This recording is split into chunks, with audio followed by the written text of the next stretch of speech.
ಓಂ ಸುಮುಖಸ್ಯೈಕದಂತಶ್ಚ ಕಪಿಲೋ ಗಜಕರ್ಣಕಃ ಲಂಬೋದರಶ್ಚೋ ವಿಕಟೋ ವಿಘ್ನರಾಜೋ ಗಣಾಧಿಪಃ ಧೂಮಕೇತುರ್ಗಣಾಧ್ಯಕ್ಷ ಪಾಲಚಂದ್ರೋ ಗಜಾನನಃ.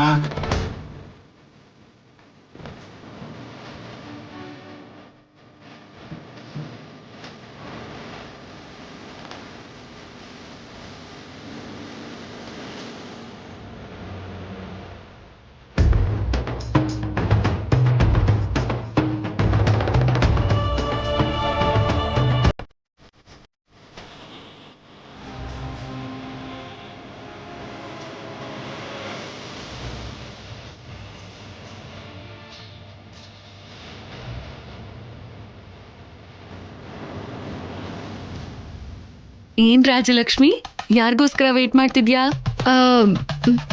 ನನ್ನ ಫ್ರೆಂಡ್ಸ್ಗೋಸ್ಕರ ವೇಟ್ ಮಾಡ್ತಾ ಇದ್ದೀನಿ.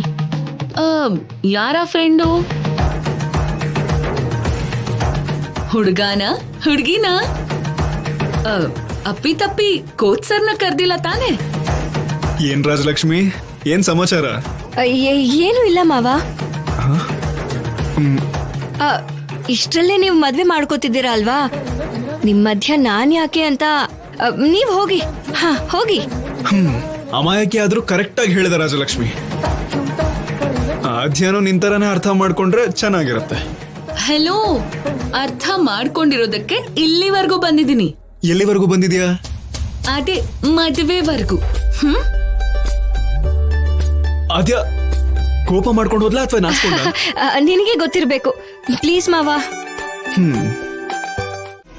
ನಿಮ್ಮನ್ನ ಆದರ್ಶವಾಗಿ ತಗೊಳ್ಳೋ ಪ್ರತಿ ಸಲನೂ ನಮ್ಮ ಮನ್ಸಲ್ಲಿರೋ ಕೋಪ ಎಲ್ಲ ಕಡಿಮೆ ಆಗಿ ಒಬ್ರ ಜೊತೆ ಒಬ್ರು ಮಾತಾಡ್ತಾ ಕಷ್ಟ ಸುಖ ಹಂಚ್ಕೊಳ್ತಾ ಸಂತೋಷವಾಗಿದ್ದೀವಿ.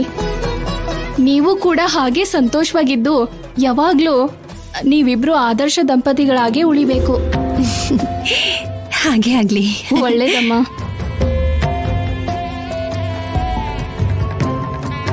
ಎಲ್ಲರೂ ನಮ್ಮನ್ನ ಆದರ್ಶ ದಂಪತಿಗಳ ಹಾಗೆ ನೋಡ್ತಾ ಇದ್ದಾರೆ. ಇವರಂತೂ ನನ್ನ ಹತ್ರ ಮಾತೇ ಆಡೋಲ್ಲ. ನಿಜವಾಗ್ಲೂ ಹೇಳಬೇಕು ಅಂದ್ರೆ ಇವ್ರಿಗೂ ನನಗೂ ಮಧ್ಯೆ ಎಷ್ಟೇ ಜಗಳ ಇದ್ರು ಯಾವತ್ತೂ ಅವ್ರು ನನ್ನನ್ನು ಕೈ ಬಿಟ್ಟಿಲ್ಲ. ಅರ್ಧಾಂಗಿಯಾಗಿ ಈ ಮನೇಲಿ ನನಗೆ ಕೊಡಬೇಕಾಗಿರೋ ಗೌರವನ ಕೊಡ್ತಾನೆ ಬಂದಿದ್ದಾರೆ. ಇಂಥ ದೇವ್ರ ಜೊತೆ ನಾನು ಮಾತಾಡದೆ ಹೋದ್ರೆ ತಪ್ಪಾಗ್ಬಿಡತ್ತೆ.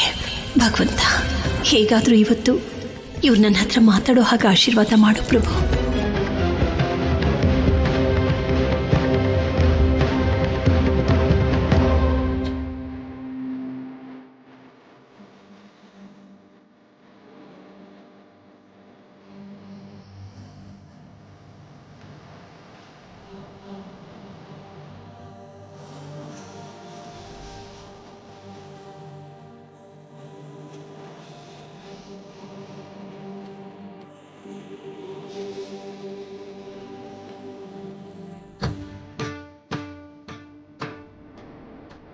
ಸ್ವಾಮಿ, ಯಾರು ಏನೇ ಕೇಳ್ಕೊಂಡ್ರು ಅವ್ರು ಅಂದ್ಕೊಂಡಿದ್ದು ನೆರವೇರುತ್ತೋ ಇಲ್ವೋ ಅಂತ ಈ ನಾಣ್ಯ ನಿಂತು ತೋರಿಸುತ್ತೆ ಅಂತ ಹೇಳ್ತಾರೆ.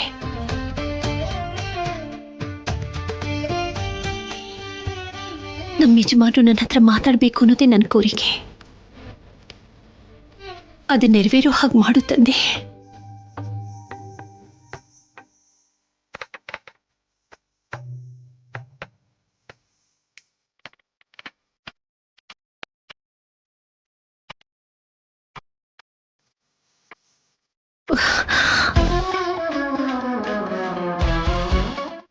ಒಳ್ಳೇದಮ್ಮ.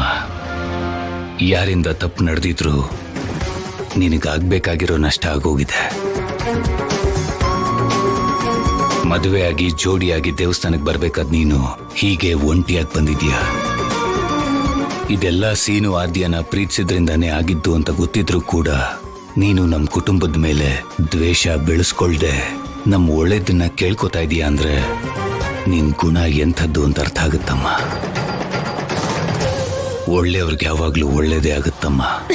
ಇವಾಗ ನನಗೆ ತುಂಬಾ ಸಂತೋಷ ಆಗ್ತಿದೆ ದೊಡ್ಡಪ್ಪ. ಆ ದೇವ್ರೆ ನನಗೆ ವರ ಕೊಟ್ಟಿರೋ ತರ ಫೀಲ್ ಆಗ್ತಿದೆ.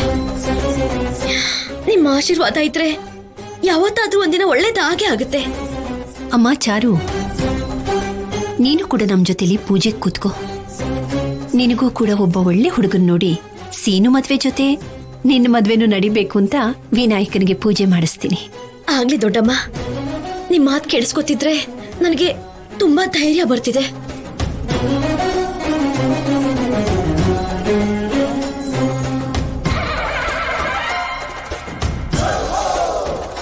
ಚಾರು, ಅವ್ರ ಮದ್ವೆ ನಿಲ್ಸಿ ಸೀನುಗೂ ನಿನ್ಗೂ ಮದ್ವೆ ಮಾಡ್ಬೇಕು ಅಂತ ನಾವ್ ನೋಡ್ತಿದ್ರೆ ನೀನ್ ಅವರಿಬ್ರು ಮದ್ವೆ ನಡಿಬೇಕು ಅಂತ ಕೇಳ್ಕೊತಿದ್ಯಲ್ಲ, ಯಾಕೆ? ಅಂದ್ರೆ ನೀನ್ ಎಷ್ಟೇ ಪ್ರಯತ್ನ ಪಟ್ರು ಸೀನು ಜೊತೆ ನಿನ್ ಮದ್ವೆ ಆಗಲ್ಲ ಅಂತ್ಯಾ? ಅಷ್ಟಕ್ಕೂ ನಿನ್ ಪ್ಲಾನ್ ಏನೇ? ಸೀನುನೇ ನನ್ ಗಂಡ ಆಗ್ಬೇಕು ಅಂತ್ಯಾ? ಇವಾಗೇನೋ 65 ವರ್ಷದ ಮುದುಕಿ ತರ ಅವ್ರ ಮದ್ವೆ ಆಗ್ಬೇಕು, ಅವರು ಸಂತೋಷವಾಗಿ ಜೀವನ ಮಾಡ್ಬೇಕು ಅಂತ ಹೇಳ್ತಾ ಇದ್ಯಾ? ನೀನ್ ಏನ್ ಮಾಡ್ತಿದ್ಯಾ ಅನ್ನೋದು ಕೊನೆ ಪಕ್ಷ ನಿನ್ಗಾದ್ರೂ ಅರ್ಥ ಆಗ್ತಿದ್ಯಾ? ನಾನಷ್ಟು ಈಸಿಯಾಗಿ ಅರ್ಥ ಆಗಲ್ಲ ಅತ್ತೆ. ಈ ಚಾರು ಮಾಡೋ ಪ್ಲಾನ್ನ ಯಾರು ಕಂಡುಹಿಡಿಯಕ್ಕಾಗಲ್ಲ. ನೀವ್ ಅನ್ಕೋತಿರೋ ಹಾಗೆ ನಾನು ಅವ್ರ ಮದ್ವೆ ಆಗ್ಲಿ ಅಂತ ಏನು ಕೇಳ್ಕೊತಾ ಇಲ್ಲ. ನನಗೂ ಸೀನು ಮಾವನ್ಗೂ ಮದ್ವೆ ಆಗ್ಬೇಕು ಅಂತಾನೆ ನಾನು ಕೇಳ್ಕೊತಾ ಇರೋದು. ಮತ್ತೆ ಹಾಗಾದ್ರೆ ಯಾಕೆ ಭಾವನವ್ರ ಮುಂದೆ ಹಾಗ್ ಮಾತಾಡ್ದೆ? ಸದ್ಯಕ್ಕೆ ನಿಮ್ ಕುಟುಂಬಕ್ ನಾನು ಹತ್ರ ಆಗ್ಬೇಕು ಅಂತ ಅನ್ಕೋತಾ ಇದ್ದೀನಿ ಚಿಕ್ಕಮ್ಮ. ಅದಕ್ಕೇನೆ ಆಗ ಮಾತ್ರ ಅವ್ರ ಮದ್ವೆನ ತಡೆಯೋಕ್ಕಾಗೋದು. ನೋಡ್ಲಿಲ್ವಾ ದೊಡ್ಡಪ್ಪ ಏನ್ ಹೇಳಿದ್ರು ಅಂತ? ಒಳ್ಳೆಯವ್ರಿಗೆ ಒಳ್ಳೇದೇ ಆಗತ್ತಂತೆ. ನಾನ್ ಒಳ್ಳೆಯವಳೋ ಕೆಟ್ಟೋಳೋ ಗೊತ್ತಿಲ್ಲ ಚಿಕ್ಕಮ್ಮ, ಆದ್ರೆ ಸೀನುನ ಮದ್ವೆ ಆಗೋವರೆಗೂ ಒಳ್ಳೆಯವಳ ತರನೇ ನಾಟಕ ಮಾಡ್ತಾನೆ ಇರ್ತೀನಿ. ಆ ಆದ್ಯನ ಮನೆಯಿಂದ ಆಚೆ ತಳ್ಳಿ ಮಾವನ್ ನಾನು ಮದ್ವೆ ಮಾಡ್ಕೋತೀನಿ. ಏನೋ ಚಾರು, ಇದೆಲ್ಲ ನಡೆಯುತ್ತೋ ಇಲ್ವೋ ಅಂತ ಅನಿಸ್ತಿದೆ. ಆದ್ರೆ ಒಂದ್ ಮಾತ್ರ ನಿಜ,